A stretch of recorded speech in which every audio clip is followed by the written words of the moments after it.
stars arrive daily. Welcome back to Modern Art Blitz. I'm your host, Matt Gleason. My guest now, an artist.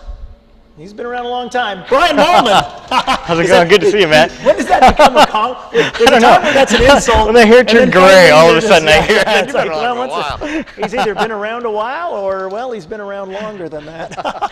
So how long have you been around? Oh, boy. You know, I mean, just doing art like everybody else forever. But I moved to Los Angeles in 2002, I think. Where from? From Detroit and through Atlanta, originally from Milwaukee.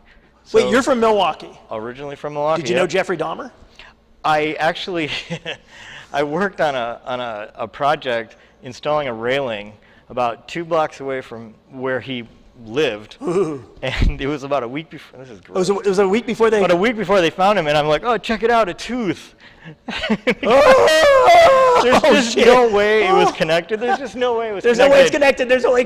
But it was a freaky coincidence. Wow. Yeah. Oh, Jeffrey Dahmer. Okay, well, we had a confession on Modern Art Blitz today that may lead to jail time for our guest. But regardless of that, are there any other serial killers you've interfered with the investigation? I gotta write. You know, like those where you can't think of the one because you got so many. Yeah. It's like that, so you've been in LA 15 years now. Yeah. Right. And you live in Highland Park. So you got there early. I did. Yeah. I did, and it's an awesome place. I think it contributed to me as an artist, and being informed by all those artists, and just art everywhere was kind of.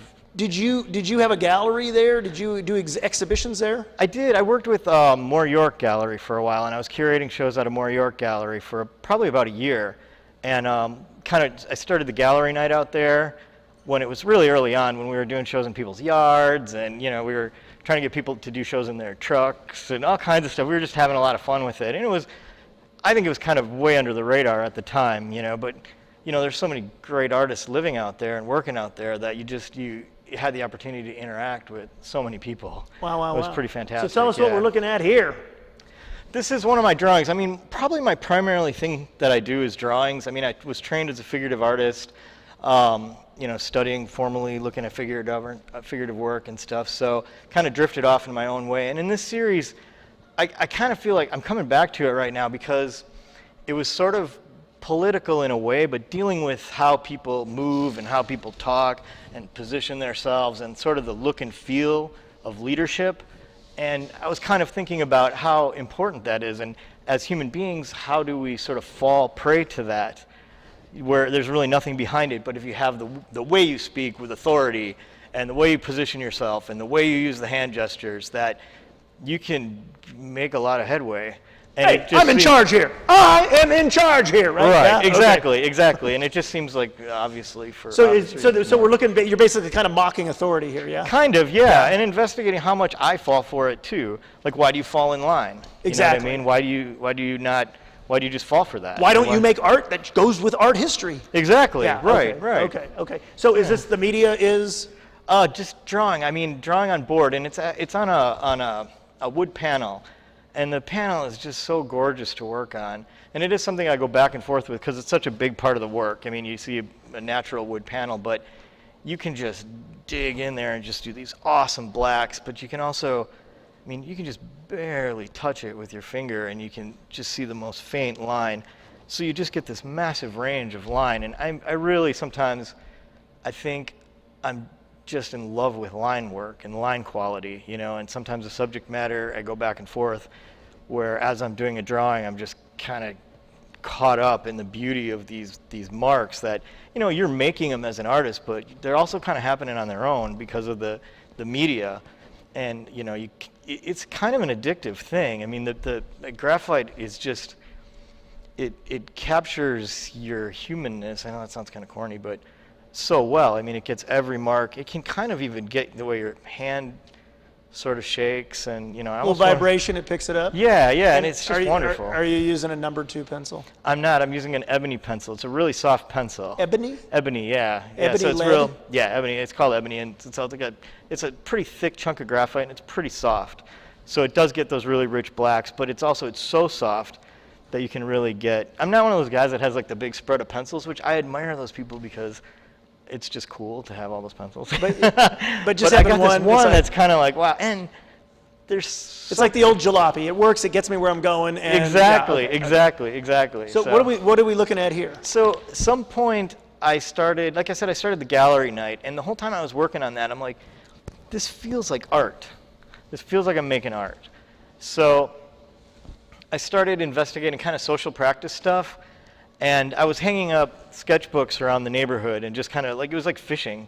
You know, you put the sketchbook up and then you go out the next day and you look and see what you got. And I was always floored by the stuff I'd get. You know, you'd get a gang tag next to a little kid who's on his way to school, or, you know, you'd get messages writing about the gentrification, or you'd get, you know, just like somebody writing about their day at school. It was just fascinating.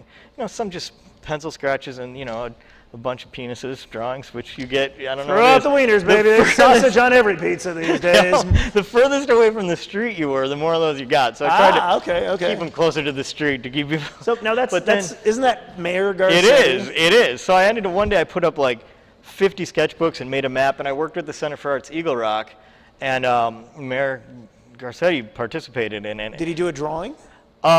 That's a good question. He may have, but he held didn't it up, sign so it? he took a picture. I was happy with that. And that's Monica Alcaraz, and she helps me a lot on a lot of the social practice stuff. Wow. So what year great. is this? This would have been, I guess, like 3 years ago. So Garcetti put us on a road diet, but not an art diet. That's right. Okay. Yeah. Okay, So that was in Northeast Los lanes, Angeles. please. So Okay. draw Nila. You know, so just kind of invite people to draw. So what are the boundaries of Nila? What is this Nila? Yeah, that's interesting. I mean, I'm kind of Highland Park centric, which is corny, but you know, it kind of go up into Eagle Rock and then down to like Frogtown, kind of bordered by the 134 and the 110. You know, that sort of area in there. Oh, yeah. And but what about north? How far does Nila go? I guess you'd Not say to the North Pole. It could. I mean, Well, if you you know, wanted it okay, to. yeah, I mean, you want Anchorage in there. Yeah, okay, I mean, fine. I know those four-letter neighborhoods are a little, you know, it's a little bit of a So problem. after but- Eagle Rock, what's after Eagle Rock? Like the mountains? Yeah. Okay, yeah. so Mount Wilson is Cutoff. that's the cutoff. Yeah, if you're up in the Mount Wilson to Dodger Stadium. we kind of say the 134. The So if you're on the 134. other Oh, side okay. of the 134. And you know, it's loose. It's Okay. but you know, And now the Nila Art Walk still goes on? it still goes on. yeah. When what time of year is I it? guess it's every month. It What? happens every month. Yeah. Oh, it used to It's be like little- an it's annual really- thing, right? I was doing it every month for 6 years. Wow. Yeah, which is a ton of work for just the fun of it. For the, you know, for. I went once and it rained, but it was Oh yeah, fine. if it rains, it was then fine. forget it. No one shows up anywhere if it rains. It's like, oh, there's weather. No, we rented We're a not gonna- van. It was perfect. Oh, did you really? Okay, yeah. A bunch of us. That was the one time I did. I had a good time. Didn't have to exercise. Oh, good. So where are we now? So after I did that, you know, I'd kind of been thinking about, well, what was this? After gallery night was my part in it, I was done with. I was kind of thinking about this community thing and how this felt like making art the whole time. And there's this corner fence, and there's always this empty gas station there.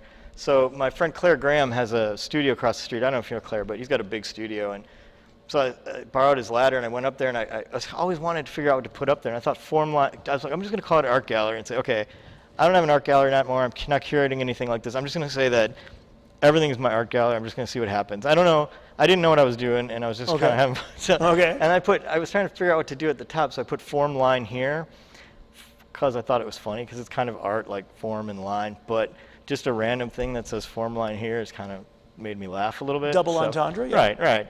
So then I just started working off of, like, what is an exhibition? What is an exhibition space? Inviting people to just hang artwork on the fence. And then I was inviting people, I asked people to hang bells on the fence. Some of the ideas worked and some of them didn't. The bells one was cool because it went on for a long time. So you'd just be walking past the fence and all of a sudden you'd see a bell hung on there. Okay. But you didn't know who did it or what it was about. So I was doing all these little experimental things. I did like super subtle performance pieces where you'd walk across the street when the light turned to walk. You know, so it was just this, and every month I would do I've done that performance a few times. You have, I know. Yeah. Yeah. But I was doing these every month, and they were printed in the Nila Art News. I'm still sort of doing it through that as the 50 in York Gallery. So this is still there. The sign is gone. Well, it's funny because they turned it into a park, but the sign sort of became something in the community, so they repurposed it as a sign in the park. Once it's codified. It's still funny though. Yeah. I still like it. It makes me laugh. Gorilla or nothing. Yeah. Come on. But part of the reason I did it is because I thought it was like ugly, and I wanted to alter it in some way. So you started this it's like 2 years ago, you said? Yeah, maybe it's been one of the 3 years? Oh, Time geez. goes so fast, Time I flies, swear, time yeah. flies. I've And you been got doing it for a long kids, so time. it's I like, got 2 boom, kids. right? Yeah. Yeah. Yeah. They keep you present. Well, that and was yet part of flies it. It's by. like doing these projects when in between kids and having an idea. I'm like, oh, I'd really like to do that, and then trying to figure out how to execute it while changing diapers and doing this. How old are your stuff. kids now? 8 and 4. Hi, Cal. Hi, Dash. 8 and 4. Wow. Okay, so Yeah. this is music on the porch. Yeah. Tell us so about music on the porch. really thinking about, like, I was doing these, like I was saying, calling them super subtle collaborations. And it's like, how much do you need to collaborate with somebody to sort of have that feeling of sort of connection with that other artist that you have? When you do a big collaboration, you kind of always feel a part of that artist's work or that artist's life. So how subtle of a connection can you build, or how little do you have to do to sort of build that connection? So I was like, I wanted to do it outside of just my neighborhood. So I was like, well, just for shits and giggles, I'll do it through the whole world and see Okay. what happens. And like I said, it was one of the ones that I do every month. So it may have worked, it may not have worked. But I got videos coming in. I said, just do it and tag it, play music on the porch day. And I'm getting videos from Michigan and Canada. It became a and big deal. It became a huge deal. Now, when did you start that? This is the 4th year. I just did the 4th year. Okay. And this year we had 40 countries and 400 cities. Wow.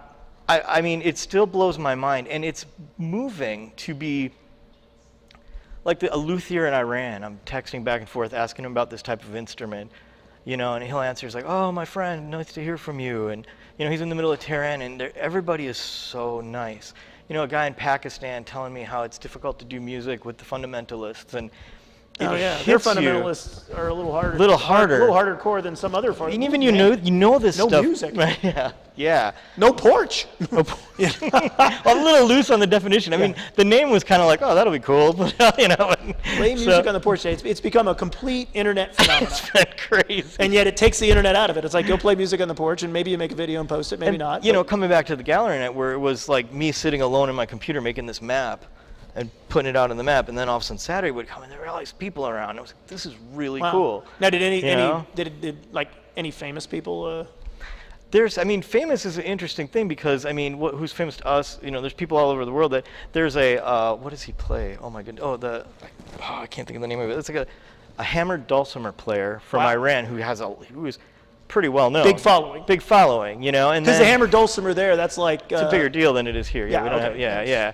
But I mean, you know, there's a lot of musicians that follow it, and you know, And you're a musician, you play? I'm not. Like, I you know, am. I you should know how to say- play an what I instrument, should like- say, yeah. Okay. I was in bands. Okay, yeah. But I wouldn't call myself a musician. How many now. chords do you know? There's more than 3. Ah! Wait a minute. Right answer. But my brother is a musician, and I grew up. He's still a professional musician, touring and all that stuff. And I grew up with music, constantly playing, Okay. constantly writing music. What's your favorite band of all time? Favorite band of all time. Okay. It's got to be the Replacements. Replacements? I mean, Desert I'm a Island disc. Midwestern. You're on a desert island. You have one album, and somehow this desert island has a record player that works. Okay, fine.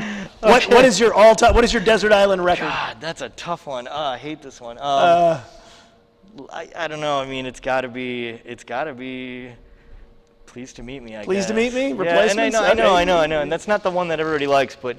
And you're not even from Minneapolis. No, but I'm. You know, the Violent Femmes are really mad because you're from Milwaukee. You're supposed to be back in the Violent Femmes or the Bodines, Well, the but Violent Femmes are. Yeah, I mean they're great. see, don't get me but, wrong, but yeah. then you go to Minneapolis, Definitely then that's true. not helping the hometown crowd at all. But back in the day, it was like, whoa, this is happening in the Midwest, and you know, it's a little bit metal, a little bit punk. You know, I had the punk going on, but it's all West Coast, East Coast. Oh, and yeah. then these guys come along, and it felt very Midwest. It felt very, and then they're playing country and horns, and I'm like, what the hell is this? Great This is band, the great coolest band. thing, you know. So So what's this? What are we looking at here? this is my current project.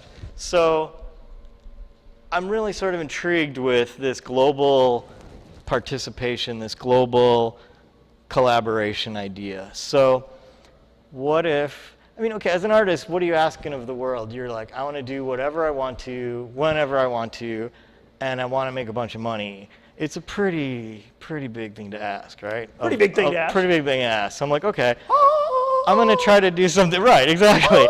So, okay, what if I tried to tackle world peace? Yeah. And it's corny, don't get me wrong, it's corny, but that's pretty corny, but right, it is. But okay, what if I did this thing where it's like I'm doing these collaborations? What if I invited people to talk, And then we break that down into actions. You know, we invite these people to talk, and we break that down into actions, and then we track the people that are doing these actions. Okay. Right? So you can go and you can look at, okay, this person over in this country has helped out on this. This person over here has helped out on this. What's an example of something somebody helped out on? Well, I haven't done this yet. This is in the process. This is getting started, yeah. I have big talker. Exactly, I'll talk. It's conceptual art at this point, folks. Yeah. I think bullshit. No. Well, I mean, come on. I mean, after being sort of blown away by Play Music on the Porch Day, like seriously blown away, like sitting in the middle of the night going, I just can't believe this. Okay. You know, it's like, and I want to do something more with that. It's like, okay, these little people work, when people work together on something, it's powerful. Wow. You know, so it's like if you say you have an idea, say you're running a nonprofit and people and you do this talk and you're like, okay, what we need people to do A, B, C, and D, right? Like actual tangible actions. And then you can go to this app and you can see that these people heard your talk and they're in this city and this city and this city. Because it's one thing to donate money, but it's another thing to get off your butt and actually go do 2 hours of work that, you know, that the money's there to use to manifest this thing. Great. But then I think it changes your attitude when you see that people are doing it. When you see the dots on that map, it's kind of powerful. Something, if you're seeing these dots on the map of people doing something, it can change people's attitudes about. And I know it's a big, kind of corny idea, but I'm going to try You're pushing it. You're pushing it. I'm going to try it. Isn't that what we're supposed to do, right? So, as artists? One last question, Brian. What celebrity do you get mistaken for the most often? Brett Favre. Oh, come on! Don't lie! You've seen his hair, right? Yeah. Don't lie. I look more like Brett Favre than you, man. Oh, come on, man. I was gonna say, you either get mistaken for Matt Groening of The Simpsons, or Mark Mothersbaugh Devo. Oh, that's not a bad thing. Or Mark Mothersbaugh disguised as Matt Groening, or Matt Groening disguised as Mark Mothersbaugh. Well, those are good things. Nobody ever walks up to you and says Nobody this? actually confuses me for anything. No? Nobody ever confuses you for anybody? They just think I'm confused. I don't know. Well, you are famous as the Play Music on the Porch Day guy. So, I've been a big fan of yours for a long time, and it was great to have you on Modern Art Blitz. Brian Mallman. Thank you We'll very be much. back right after this. All right.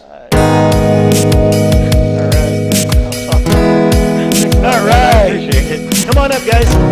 Oh. We're going to do the green screen. Here, you guys sit there. Can you read Welcome to the land of illusion. Welcome to your final resting place. I see your mind's full of delusion. When you look in the mirror, do you see your own face? Welcome to California, a place for hopes, a place for dreams, a place for scars, a place for streams. Welcome to Hollywood. Did you come here for a reason, or just because you could?